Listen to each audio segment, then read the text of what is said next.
کربلا میں امام زین العابدین کو اسی لیے چھوڑا گیا کہ یہ بچے تھے، ان کی عمر چھوٹی تھی۔ یہ بات خلاف واقعہ، ایسی بات نہیں تھی۔ یہ بیمار تھے، عمر ان کی ماشاءاللہ کافی تھی، بلکہ ایک بچے کے والد بھی تھے۔ امام باقر ان کے بیٹے تھے جو 4 سال کے تھے اور اسی میدان کربلا میں والد کے ساتھ موجود ہیں۔ تو امام زین العابدین کی عمر اس وقت 23 سے 24 سال کے درمیان ہے۔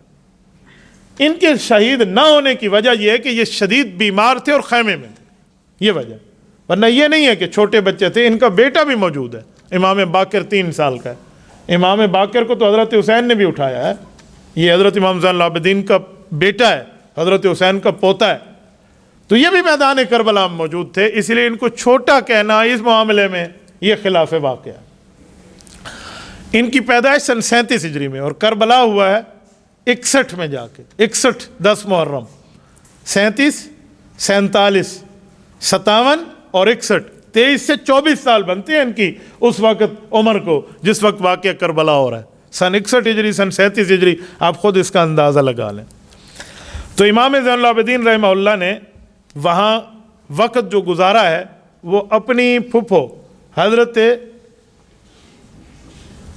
زینب کے پاس، اس خیمے میں، حضرت حسین کی بہن بیمار تھے اس لیے وہیں تھے، تو ان کو شہید نہیں کیا گیا۔ جب اس قافلے کے افراد کو پکڑ کے اس وقت کے ظالم گورنر ابن زیاد کے سامنے پیش کیا گیا تو اس کو پتہ چلا تھا کہ حضرت حسین کا ایک بیٹا علی اور ان کو بھی میدان کربلا میں شہید کیا گیا۔ تو اس سے ان نام پوچھا تو بتایا گیا علی، فرق تھا نا علی الاصغر اور علی اکبر، تو اسے فرق نہیں پتہ تھا۔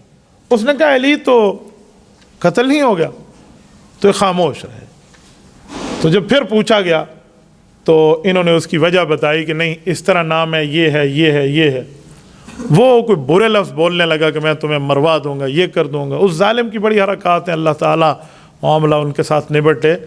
تو ابن زیاد کو نے جواب میں کہا کہ مجھے قتل کرے گا، میرے پورے خاندان کی خواتین ہیں، ان کے ساتھ کس مرد کو بھیجو گے، کن کو بھیجو گے؟ ٹھیک ہے، پھر ان کے ساتھ کسی صالح مرد کو ان کے گھر تک بھجوا دو، آؤ میں اپنا سینہ بھی پیش کرتا ہوں، میں آخری ہوں اس کربلا کی وادی میں، مجھے بھی لے لو۔ تو کہتے ہیں اس پر اس ظالم کے دانتوں کو پسینہ آیا تو وہ رک گیا۔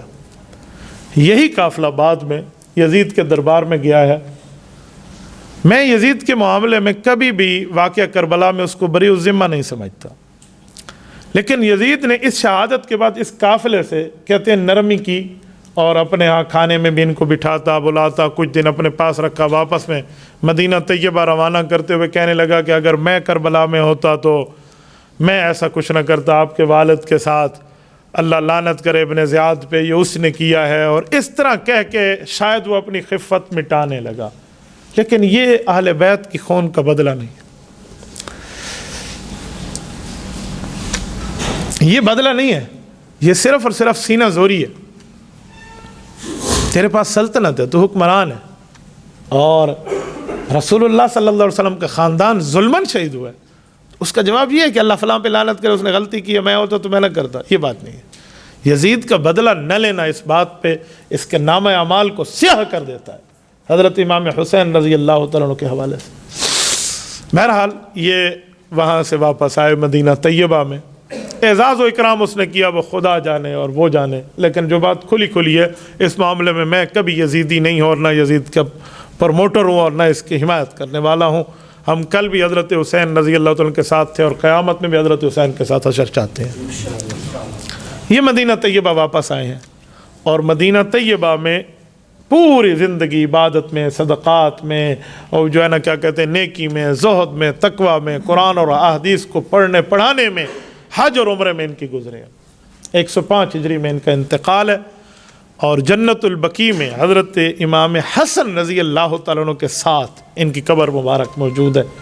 اللہ تعالیٰ ان کی قبر پہ کروڑوں اربوں رحمتیں نازل فرمائے۔